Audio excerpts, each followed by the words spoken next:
Halo semuanya, selamat datang di Sakyatna Film. Di video kali ini saya bakal ceritakan film Ballerina dari Korea Selatan yang tayang pada tahun 2023. Film ini bercerita tentang mantan pengawal bernama Ok-ju yang ingin membalas dendam atas kehilangan sahabatnya, seorang balerina bernama Min-hee yang tewas secara tragis karena dilecehkan oleh seorang gangster. Ok-ju pun menggunakan keahlian bela dirinya yang brutal untuk menuntut keadilan dengan cara yang kejam. Seperti apa kisahnya, langsung saja ke alur ceritanya.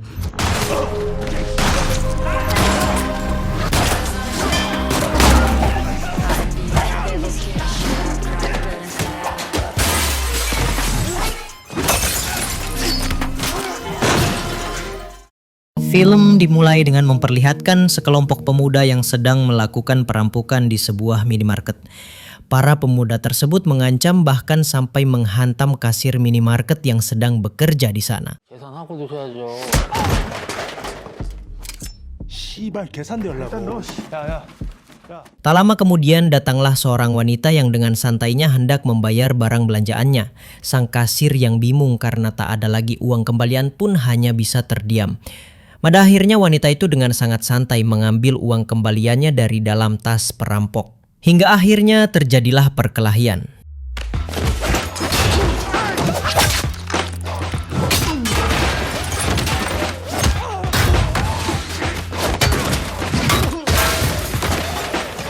Setelah menghajar para perampok yang bertingkah kasar tadi, wanita itu pun kemudian kembali ke rumahnya. Dan disinilah kita diperkenalkan bahwa wanita brutal ini bernama Ok-ju, yang merupakan mantan seorang pengawal khusus di sebuah perusahaan keamanan. Ia bertugas untuk menjaga bahkan mengawal para tamu VIP, sehingga tak heran jika Ok-ju mempunyai keahlian bela diri yang cukup mengesankan. Setibanya di rumah, Ok-ju kemudian ditelepon oleh sahabatnya, seorang penari balet atau balerina bernama Min-hee. Di sini Min-hee meminta Ok-ju untuk datang ke apartemennya meskipun waktu sudah larut malam. Ok-ju pun dengan senang hati langsung bergegas mendatangi rumah satu-satunya sahabatnya itu dengan menggunakan sepeda motor kesayangannya.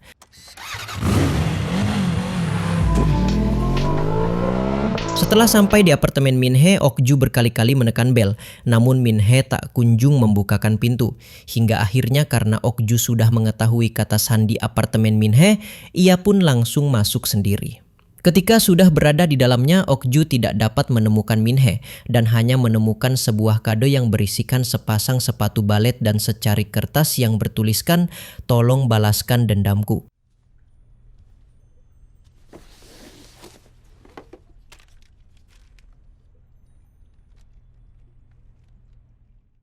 Ok-ju yang kebingungan dengan pesan yang dimaksud sahabatnya itu kemudian mencoba menelpon Min-hee. Tak lama kemudian terdengar deringan ponsel milik Min-hee yang berasal dari kamar mandi. Dan setelah Ok-ju mendatanginya, betapa terkejutnya Ok-ju setelah melihat Min-hee dalam kondisi sudah tak bernyawa, terbaring di dalam bak mandi. Diketahui bahwa Min-hee mengakhiri hidupnya sendiri dengan menggunakan pisau yang tergeletak di sampingnya.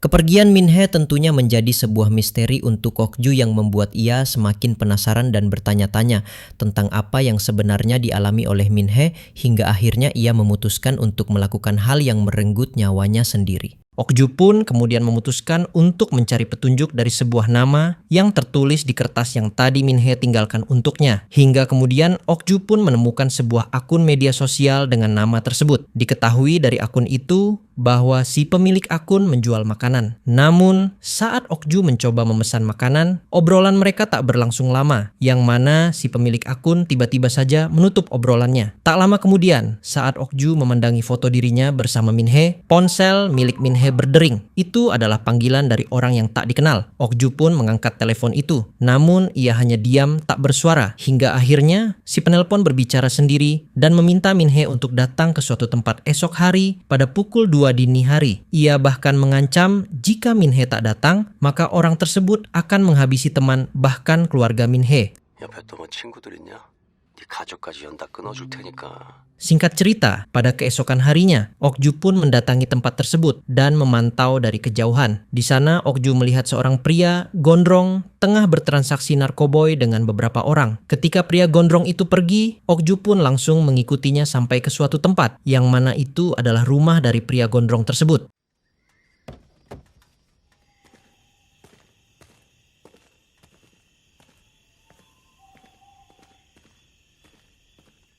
Sampai pada pagi harinya, terlihat pria gondrong tersebut pergi meninggalkan rumah. Okju yang dari semalam mengintai di sekitar lokasi rumah pria gondrong itu pun mendapatkan kesempatan untuk memulai aksinya. Dengan berbekal alat-alat yang sudah ia siapkan, Okju pun memasuki rumah pria gondrong, lalu memasang alat penyadap suara.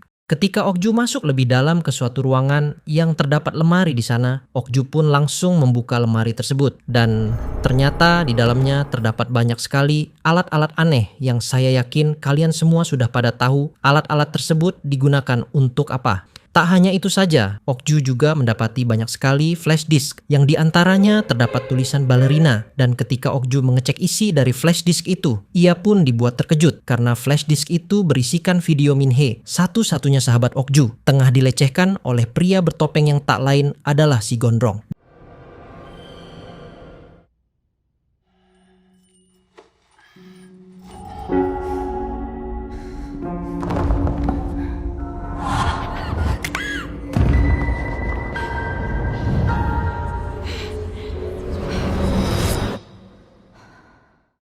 Dan sinilah terkuak bahwa pembalasan dendam yang dimaksud oleh Minhee ditujukan kepada si gondrong. Karena perlakuan bejat dari si gondrong itulah hingga akhirnya Minhee memutuskan untuk mengakhiri hidupnya sendiri. Setelah mengetahui apa yang sebenarnya terjadi pada Minhee, tentu saja membuat Okju merasa sedih dan marah karena tak bisa melindungi satu-satunya sahabat yang ia miliki. Hingga akhirnya Okju pun langsung menyusun rencana untuk membalaskan dendam atas kematian sahabatnya. Okju yang telah meletakkan penyadap suara di rumah si gondrong berhasil mendapatkan informasi bahwa besok malam si gondrong akan mencari mangsa baru untuk aksi bejatnya di salah satu klub malam bernama Heaven. Di keesokan harinya, Okju pun mendatangi klub tersebut untuk mencari si gondrong. Dan ketika mereka sudah bertemu, Okju pun berhasil mengelabui si gondrong hingga masuk dalam perangkapnya.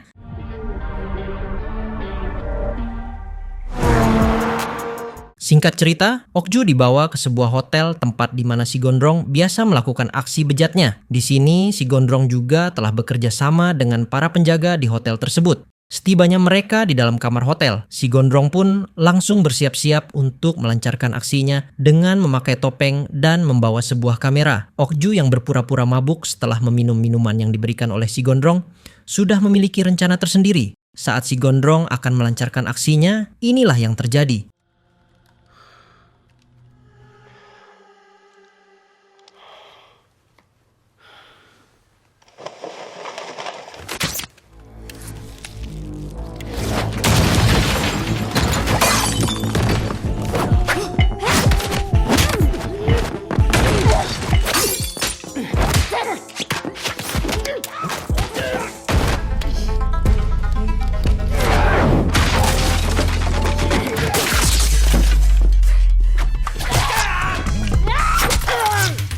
Okju dengan sangat brutal menghajar si gondrong, bahkan berhasil merobek mulut si gondrong menggunakan pisau. Dan ketika Okju hendak mengakhiri nyawa si gondrong, tiba-tiba saja penjaga hotel datang dan langsung menembak Okju.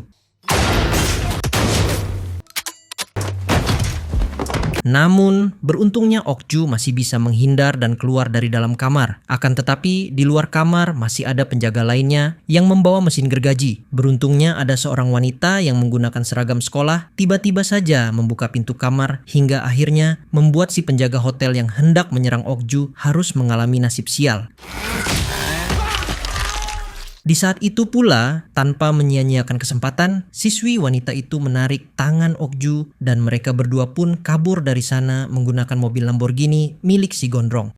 Singkat cerita, mereka berdua pun berhasil melarikan diri dan sedang beristirahat di salah satu kedai makan. Di sana terungkaplah fakta yang memilukan dari siswi wanita yang menyelamatkan Okju tadi. Saat Okju bertanya, kenapa siswi wanita itu berada di sana? Siswi tersebut langsung menjawab bahwa ia dijadikan budak si gondrong.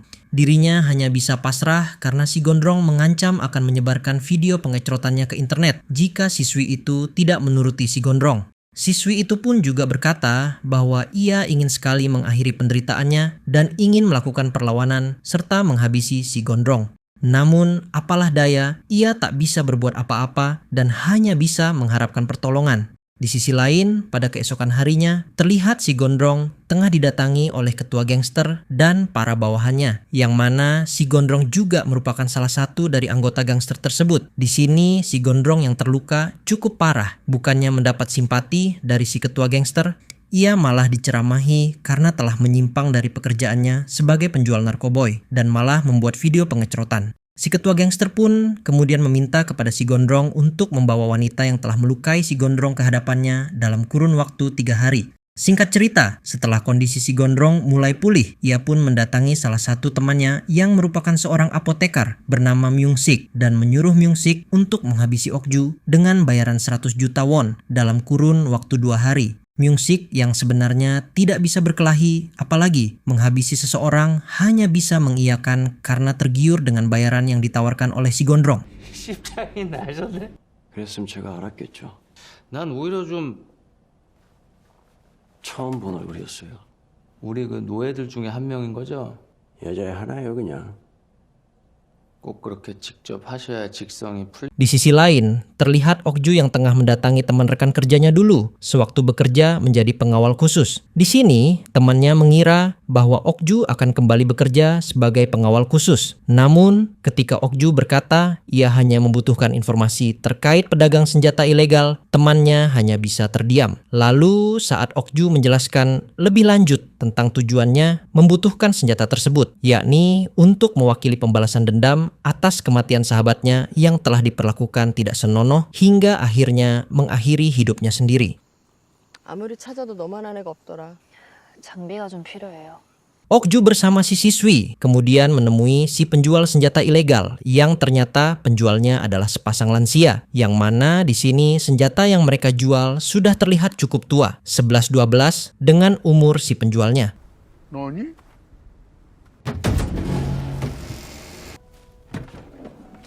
만져봐도 돼. 이런 거밖에 없어요? 용도가 뭐니? 그걸 말해봐. 그냥 Okju yang tak mempunyai pilihan lain pun memutuskan untuk tetap membeli senjata yang mereka jual beserta satu senjata pemungkas, yaitu senjata pemusnah sarang tawon. Sesampainya di rumah, Okju pun lantas membersihkan dan memperbaiki kembali senjata yang ia beli tadi agar bisa digunakan kembali dan tidak macet ataupun mampet. Setelah selesai membersihkan dan memperbaiki senjata-senjata itu, Okju pun lantas pergi seorang diri ke minimarket untuk membeli beberapa camilan. Dan ketika ia kembali ke rumahnya, ternyata si Gondrong dan Myung Sik sudah berada di sana dan langsung menyerang Okju. Beruntungnya, Okju berhasil melarikan diri. Namun sayangnya, si siswi diculik oleh si Gondrong dan dibawa ke kandang kuda yang sekaligus adalah markas para gangster tempat memproduksi narkoboy. Di sini, si Gondrong berbohong kepada atasannya dengan mengatakan bahwa ia telah menghabisi Okju dan menguburnya. Si ketua gangster pun lantas menyuruh si Gondrong untuk segera melenyapkan si siswi juga. Karena menurut si ketua gangster, jika benar si Gondrong sudah menghabisi Okju, maka si siswi tersebut adalah saksinya. Dan saksi harus segera dilenyapkan agar tak menimbulkan masalah di kemudian hari. 그냥 제 선에서 마무리하면 안 되겠습니까?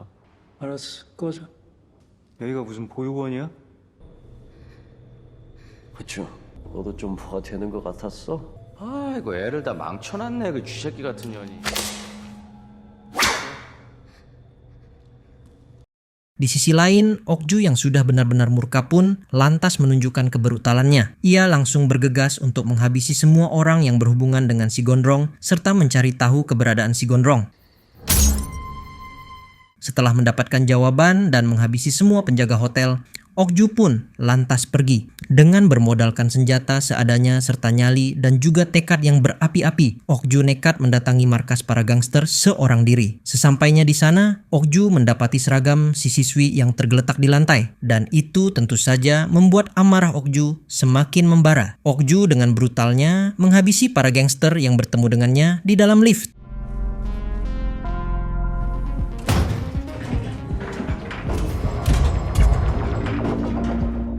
Hingga akhirnya tibalah ia di sebuah ruangan di mana di sana terdapat puluhan gangster yang sedang bekerja untuk memproduksi barang haram yang akan mereka edarkan. Di sini, Okju dengan santainya mengatakan kepada semua orang yang berada di sana jika dirinya sedang mencari seorang wanita, yaitu si siswi yang tadi dibawa oleh si Gondrong. Dan jika mereka memberitahukan keberadaannya, ia tidak akan mengusik tempat itu dan akan segera pergi dari sana. 내가 이만한 여자 한 명을 찾고 있거든. Namun, di sini si ketua gangster malah banyak bicara dan sok keras. Hingga akhirnya si ketua gangster pun harus mendapatkan sebuah hadiah dari Okju. 내가 너한테 뭐 개인적인 감정이 있는 거. Apesnya, ketika Okju hendak menembakkan pistolnya lagi, pistol tersebut malah macet. Hal itu tentu saja memberikan para gangster kesempatan untuk menyerang Okju. Dan inilah yang terjadi.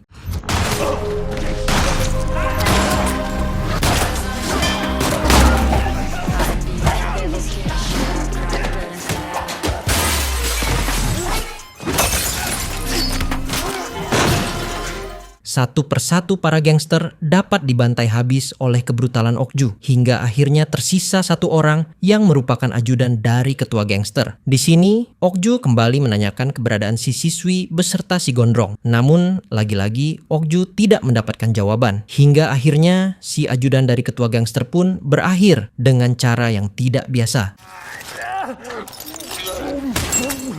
Setelah semua para gangster di ruangan itu dihabisi, kini hanya tersisa si Gondrong dan juga Myung-sik. Secara kebetulan, saat Okju keluar dari ruangan tersebut, ia bertemu dengan Myung-sik di kandang kuda yang tengah membawa si siswi dengan keadaan yang sudah tak berdaya. Hal itu tentu saja membuat amarah Okju semakin membara. Namun, ketika ia akan menembak Myung-sik,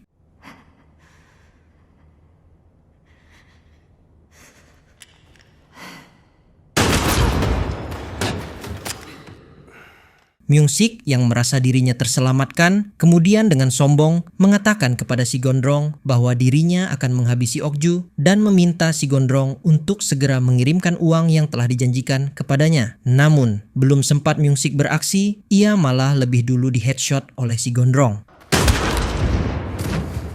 Ketika si Gondrong akan kembali menembak Okju, hal tak terduga terjadi. Meskipun tembakan tersebut tak ada yang mengenai si Gondrong, itu menjadi kesempatan bagi Okju untuk menembak si Gondrong lebih dulu dengan senjata cadangan yang ia simpan di balik bajunya.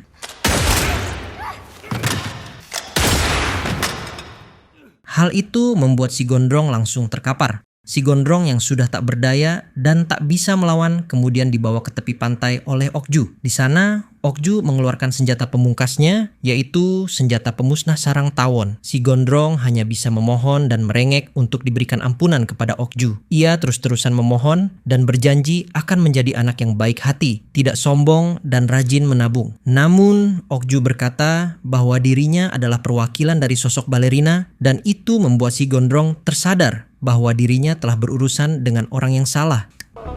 나야 발레리나. Tanpa ampun, Okju langsung menembakkan senjata pemusnah sarang tawon kepada si Gondrong. Dan si Gondrong pun hanya bisa berteriak, "Menyala abangku."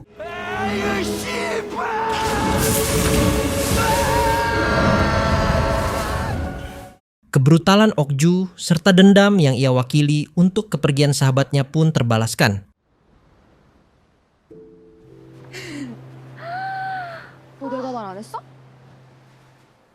넌 원래 바다를 좋아해? 옛날엔 기차 타고 맨날 왔는데.